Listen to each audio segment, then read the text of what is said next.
The new अवतार episode 1 कातिल। चिनाई, मैं तुमसे प्यार करता हूँ और तुम मुझे मारना चाहती हो। नहीं नहीं, मुझे मत मारो। दक्ष जोर से चिल्लाया और आगे की ओर गिर गया।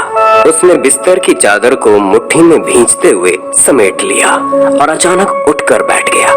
उसकी आंखें खुली तो उसने खुद को एक कमरे में पाया। कमरे में लाइट्स डिम थी, पर दक्ष ने देखा उसकी बॉडी में कहीं कोई चोट वगैरह नहीं थी।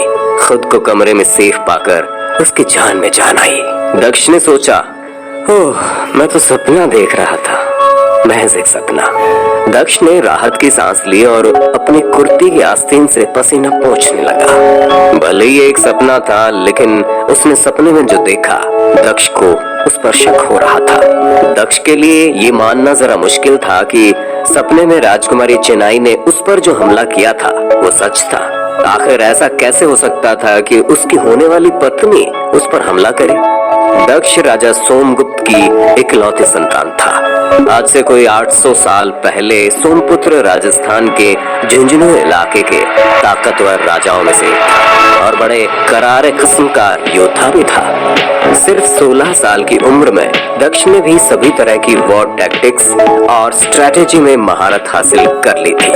सोमगुप्त के हर वॉर प्लान को दक्ष नया एंगल दे देता था और हारी हुई बाजियों को जीत में बदल देता था। इससे सोमगुप्त की ताकत कई गुना बढ़ गई थी। लड़ाई का मैदान हो या तलवारबाजी या फिर निशानेबाजी का खेल, आसपास के इलाके का कोई भी आदमी दक्ष का सामना नहीं कर सकता था।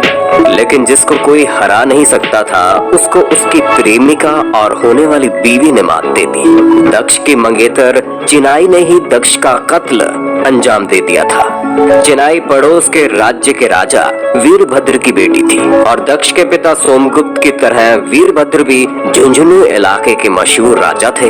उन दोनों राजा वीरभद्र और राजा सोमगुप्त सबसे अच्छे दोस्त हुआ करते थे। दोस्ती को और मजबूत बनाने के लिए दोनों ने अपनी संतान दक्ष और चिनाई की शादी तय कर दी। नौजवान दक्ष की जाबाजी का लोहा आसपास के इलाके में सभी योद्धा मानते थे। बचपन से ही चिनाई और दक्ष एक दूसरे को पसंद करते थे और जब बचपन के प्रेमी बड़े हुए और साथ ही निशानेबाजी और तलवारबाजी का अभ्यास किया तो वो मोहब्बत और निखर गई। दूसरी तरफ राजकुमारी चिनाई बला की खूबसूरत थी। सुराहीदार गर्दन, कमान की तरह तिरछी बोहें, कमर तक लहराते घुंघराले काले बाल, कजरारी आंखें। झुंझुनू के इलाके में बहादुरी की मिसाल दक्ष और बेइंतहा खूबसूरत चिनाई की जोड़ी को सबसे शानदार जोड़ी मानी जाती थी। दोनों की शादी झुंझुनू समेत आसपास के राज्यों में भी चर्चा का विषय बना हुआ था। तब दक्ष को छोड़िए, किसी को भी ये कैसे लगता कि दक्ष के दिल की धड़कन बन चुकी चिनाई ही उसे मौत के घाट उतार देगी। बदकिस्मती से इतना बहादुर और जाबाज होकर भी दक्ष अपने कत्ल की योजना की भनक तक नहीं पा सका। उसे इस धोखेबाजी का जरा भी एहसास नहीं था। राजकुमार दक्ष को खत्म करने के बाद राजकुमारी चिनाई की जिंदगी ही अलग हो गई। उसने झुंझुनू इलाके में सदियों से चली आ रही 9 अलग रियासतों की परंपरा खत्म कर दी और अपना बड़ा एम्पायर खड़ा कर लिया।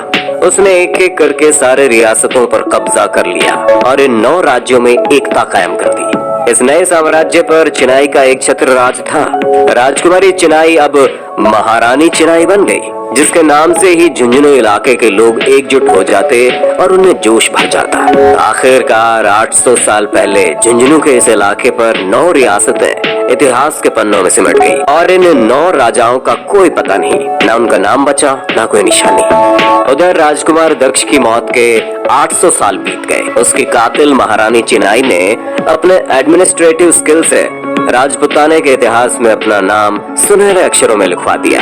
उसका नाम अमर हो गया, वो रह गई और उसके आसपास का सब कुछ बदल गया। लेकिन उसके प्रेमी और मंगेतर दक्ष के मरते उसका परिवार बिखर गया। माँ बाप दोस्त सबके सब मारे गए। इधर दक्ष की परेशानी बढ़ती जा रही थी कि आखिर उसने मुझे मारा क्यों? मेरी मंगेतर ने क्या सिर्फ गद्दी के लिए मुझे मार डाला?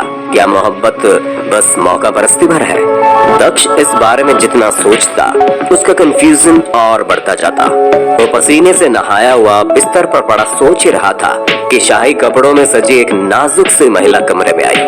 उस औरत ने दक्ष की ओर चिंता से देखा और धीरे से पूछा, बेटा दक्ष, फिर से बुरा सपना देखा क्या? उस महिला का नाम था यशोधरा। यशोधरा इस जीवन में दक्ष की माँ थी, साथ ही पिंडारी सिटी के सेनापति मलिक की पत्नी भी। असल में यशोधरा और मलिक के बेटे की मौत आज से 3 दिन पहले एक बीमारी से हो गई थी और इस बीमार कमजोर बॉडी में घुस गई थी राजकुमार दक्ष की भटकती हुई आत्मा। राजकुमार दक्ष की भटकती हुई आत्मा जैसे ही मौत से हार चुके इस लड़के के शरीर में घुसी, इस लड़के की बॉडी फिर से जी उठी। उसे दोबारा जिंदगी मिल गई और वो बॉडी तो लड़के की थी, पर दिमाग और आत्मा यानी उसकी सोच राजकुमार दक्ष की थी। संयोग इतना तगड़ा था कि जिस शरीर में राजकुमार की आत्मा ने डेरा जमाया, उस लड़के का नाम भी दक्ष ही है। अब दक्ष पहली बार इस डेड बॉडी में घुसा और इस बॉडी ने अपनी आंखें खोली। उस समय उसे कुछ समझ में नहीं आया। उसे यशोधरा की बातें समझने और उसके मुताबिक जवाब देने में बहुत कोशिशें करनी पड़ी। किसी तरह उसकी आंखों में देखकर समझने और समझाने की कोशिशें कर रहा था। उसके लिए सब कुछ अलग था। फिर 3 दिनों के लिए तकरीबन चुपचाप रहने और सब कुछ माइन्यूटली ऑब्जर्व करने के बाद दक्ष ने धीरे धीरे महसूस किया कि यशोधरा का दिल एक प्यार से भरी माँ का दिल था, जो इस लड़के यानी दक्ष की चिंता में डूबी रहती है। जब भी दक्ष बुरे सपने के बाद चिल्लाकर जाग जाता था तो यशोधरा दौड़ती हुई उसे देखने उसके कमरे में आ जाती थी। पिछली जिंदगी में दक्ष ने अपनी माँ को कभी नहीं देखा था। शायद जन्म देने के ठीक बाद उसकी माँ चल बसी थी। उसने कभी नहीं सोचा था कि अपनी प्रेमिका के हाथों मौत के घाट उतारे जाने के बाद फिर से किसी और शरीर में रहने का उसे मौका मिलेगा, जहाँ नई जिंदगी के साथ साथ उसे माँ की ममता का सुख भी मिलेगा। हर बात के लिए परवाह करने वाली और देखभाल में जुटी माँ का होना उसकी जिंदगी के सबसे सुखद एहसासों में से एक था। बिस्तर पर दक्ष सोच रहा था कि बदकिस्मती से वो माँ नहीं जानती कि उसका अपना बेटा 3 दिन पहले मर चुका है। अगर दक्ष ने उसे सच बताया तो शायद इस दुख से यशोधरा कभी उबर ना सके। इसलिए दक्ष ने तय किया कि वो इस बारे में अपना मुंह बंद रखेगा और दिखावा करेगा कि ऐसा कुछ हुआ ही नहीं। हालांकि इस हैरत अंगेज घटना से 2 काम हो गए थे। पहला, दक्ष को फिर से जिंदगी मिली और यशोधरा दुनिया के सबसे बड़े गम से बच गई। यशोधरा की ओर देखते देखते दक्ष की आंखें भर आई। दक्ष ने मुस्कुराते हुए माँ से कहा, बस एक सपना था माँ, तुम चिंता मत करो। लाल रंग के गरम दुशाले में लिपटी दुबली पतली यशोधरा दक्ष के बिस्तर पर बैठी रही। उसके माथे पर चिंता की लकीरें थी। माँ यशोधरा ने दक्ष के माथे पर हाथ रखते हुए पूछा, बेटू 3 दिन से तुम लगातार कोई सपना देखकर जाग जाते हो, फिर नींद नहीं आती तुम्हें? दक्ष कुछ नहीं बोला। माँ ने दक्ष के माथे पर हाथ फेरते हुए फुसफुसाकर कहा, अच्छा ये चिनाई कौन है? हर रात तुम उसी का नाम लेकर जागते हो? यशोधरा ने फुसफुसाकर ये बात इसलिए कही थी क्योंकि उसने चिनाई के नाम के आगे महारानी नहीं लगाया था, वरना पूरे राज्य में ऐसा कोई शख्स नहीं था जो चिनाई के नाम के आगे महारानी लगाए बिना पूरे रेस्पेक्ट के बात कर सके। असल में महारानी चिनाई ने झुंझुनू के क्षेत्र में 9 रियासतों को एक में मिलाकर पहले तो मजबूत साम्राज्य बनाया और फिर खुद को महान और देवी महारानी के रूप में स्थापित कर लिया था।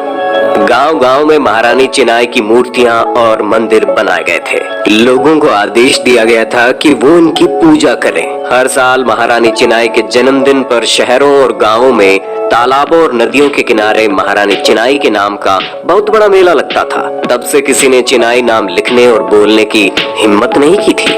महारानी चिनाई के बारे में यशोधरा के सवाल पर दक्ष ने कहा, ऐसा कुछ नहीं है माँ, तुमने कुछ गलत सुना होगा। यशोधरा ने एक आह भरी और कहा, ठीक है, लेकिन एक बात याद रखना बेटे, चिनाई का नाम कभी जुबान पर ना आए, सपने में भी नहीं। यशोधरा ने समझाया कि अगर महारानी चिनाई का नाम इज्जत के साथ न लिया जाए तो जिंदगी खतरे में पड़ सकती है। क्या पता बाकी की जिंदगी किसी अंधेरी जेल या कालकोठरी में काटनी पड़े। दक्ष ने सहमति में अपना सिर हिलाया और कहा, ऐसा नहीं होगा माँ।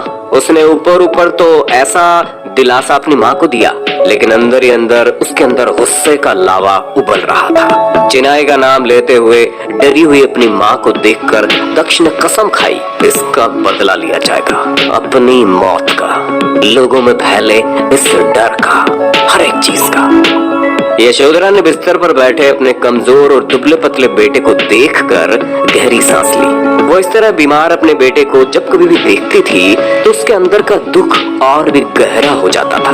पैदा होने के बाद से दक्ष हमेशा बीमार ही रहता था। राज्य के सेनापति के घर पैदा होने और सबसे अच्छे डॉक्टर्स और दवाओं के बावजूद उसकी हेल्थ में कोई सुधार नहीं आया। अभी दक्ष की उम्र 16 साल की थी, लेकिन उसकी उम्र के दूसरे लड़के जब दुनिया के बाकी सारे काम करते थे, खेलते थे, कूदते थे, तैरते थे, कसरत करते थे, उस वक्त दक्ष बिस्तर पर पड़ा रहता था। यशोधरा को चिंता इस बात की थी कि वो आगे की जिंदगी आखिर कैसे जिएगा।